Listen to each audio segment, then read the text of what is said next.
The United States and the international community have been appalled and outraged by the threats, the beatings, and imprisonments of the last few days.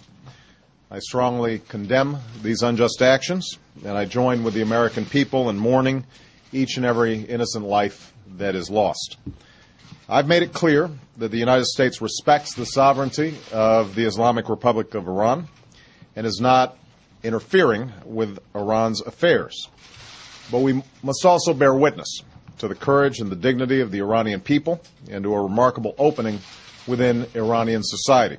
And we deplore the violence against innocent civilians anywhere that it takes place. The Iranian people are trying to have a debate about their future. Some in Iran, some in the Iranian government in particular, are trying to avoid that debate by accusing the United States and others in the West of instigating protests over the election. These accusations are patently false. They're an obvious attempt to distract people from what is truly taking place within Iran's borders. This tired strategy of using old tensions to scapegoat other countries won't work anymore in Iran. This is not about the United States or the West. This is about the people of Iran and the future that they, and only they, will choose. The Iranian people can speak for themselves. That's precisely what's happened in the last few days. In 2009, no iron fist is strong enough to shut off the world from bearing witness to peaceful protests of justice.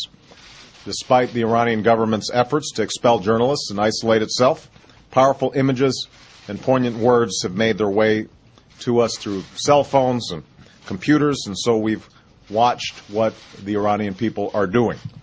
This is what we've witnessed.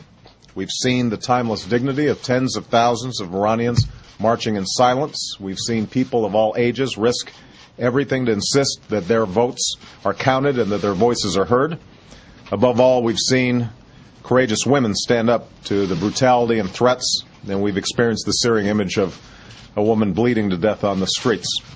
While this loss is raw and extraordinarily painful, we also know this: those who stand up for justice are always on the right side of history. As I said in Cairo, suppressing ideas never succeeds in making them go away. The Iranian people have a universal right to assembly and free speech. If the Iranian government seeks the respect of the international community, it must respect those rights and heed the will of its own people. It must govern through consent and not coercion. That's what Iran's own people are calling for, and the Iranian people will ultimately judge the actions of their own government.